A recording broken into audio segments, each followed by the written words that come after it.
Prince Zephyr of the Andromedan royal house adjusted his ceremonial sash as he stepped onto the space station's main concourse, his entourage of guards and advisors trailing behind him. The diplomatic summit on Nexus Station was supposed to be a routine affair, a gathering of various galactic civilizations to discuss trade agreements and territorial boundaries. Nothing that required his full attention, really. The station bustled with delegates from across the galaxy. The crystalline Vorthak with their prismatic bodies, the gas-formed nebulans in their containment suits, and various other species he'd encountered countless times in his diplomatic career. But it was the small group of humans near the registration desk that caught his eye, not because they were particularly impressive, but because they seemed so utterly ordinary. Jack Morrison stood quietly beside his companion, a woman with auburn hair tied back in a simple ponytail. Both wore plain civilian badges marked with Earth's insignia. No military decorations, no diplomatic ribbons, just basic identification tags that marked them as representatives from one of the galaxy's newer member worlds. "Look at that," Prince Zephyr murmured to his aide, General Korath, gesturing toward the humans. "Earth sends civilians to a military summit. How charmingly naive." The woman, Daisy Chen, according to her visible name tag, was examining a holographic display of the station's layout with the quiet intensity of someone trying to memorize every detail. She moved with an economy of motion that spoke of efficiency rather than ceremony, her clothes practical rather than ornate. Prince Zephyr approached their small delegation, his royal bearing commanding attention from nearby species who immediately bowed or offered their equivalent gestures of respect. The humans, however, simply looked up with polite interest. "Welcome to Nexus Station," Prince Zephyr said, his translator rendering his words in perfect galactic standard. "I am Prince Zephyr of Andromeda Prime, and you are?" Jack stepped forward with a friendly smile. "Jack Morrison, civilian engineer. This is Daisy Chen, our systems analyst. We're here representing Earth's infrastructure development program." Infrastructure? Prince Zephyr couldn't help but laugh, the sound carrying across the concourse.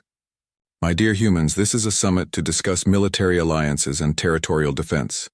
What could civilian engineers possibly contribute to such matters?" Several nearby delegates turned to watch the exchange, some with amusement, others with curiosity.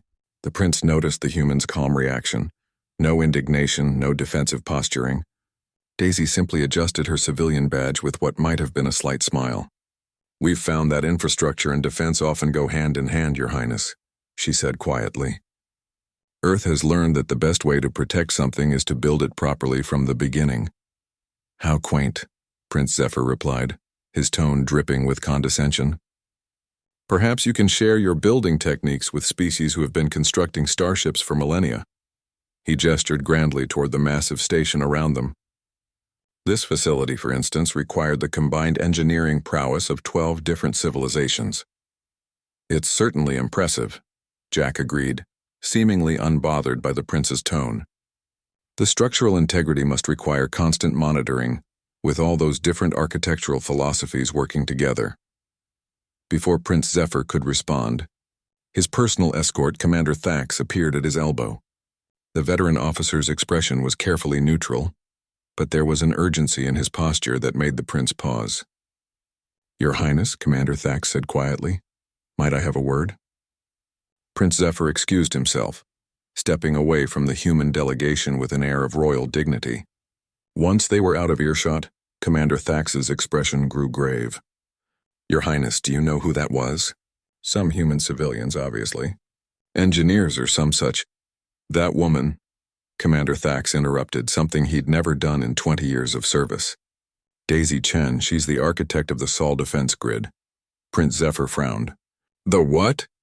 3 months ago, when the hegemony attempted to invade the Sol system, they brought a fleet of 800 warships, the largest invasion force assembled in galactic history.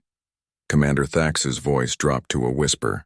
They were stopped by a single human installation that no one had ever seen before. The Sol defense grid appeared out of nowhere, a network of weapon platforms that materialized from what everyone thought was empty space. The prince felt a cold realization creeping up his spine.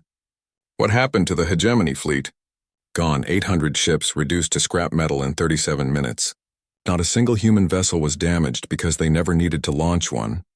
Commander Thax glanced toward Daisy, who was now studying a schematic Jack was showing her on a portable display. The humans had built their entire defense network inside asteroids, abandoned satellites, even disguised as space debris.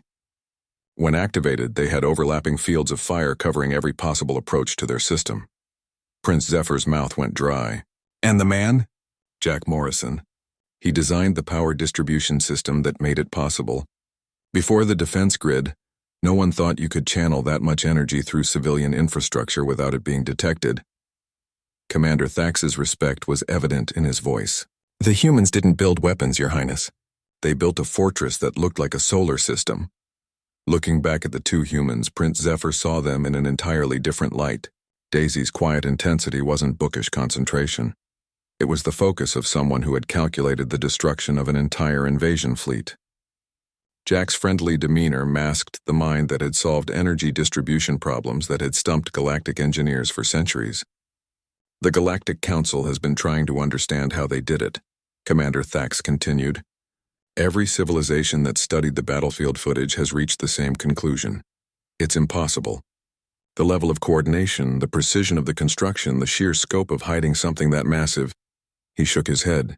The humans didn't just win a battle, Your Highness. They redefined what victory means. Prince Zephyr returned to the human delegation, his previous arrogance replaced by genuine curiosity. Ms. Chen, Mr. Morrison, I apologize for my earlier assumptions. I believe I may have underestimated Earth's contributions to galactic security. Daisy looked up from the schematic, her expression unchanged. No apology necessary, Your Highness. Infrastructure isn't glamorous work. Most people don't notice it until they need it. And when they need it, Jack added with that same friendly smile, it's usually too late to build it properly. As Prince Zephyr walked away, he realized that Earth hadn't sent civilians to a military summit. They had sent the architects of a new kind of warfare, one where the greatest weapons were hidden in plain sight, and the most dangerous warriors wore civilian badges. The humans understood something that the rest of the galaxy was only beginning to learn. The most effective defense wasn't always the most visible one. Sometimes the greatest strength came from being underestimated, and sometimes laughing at a civilian badge was the last mistake an enemy would ever make.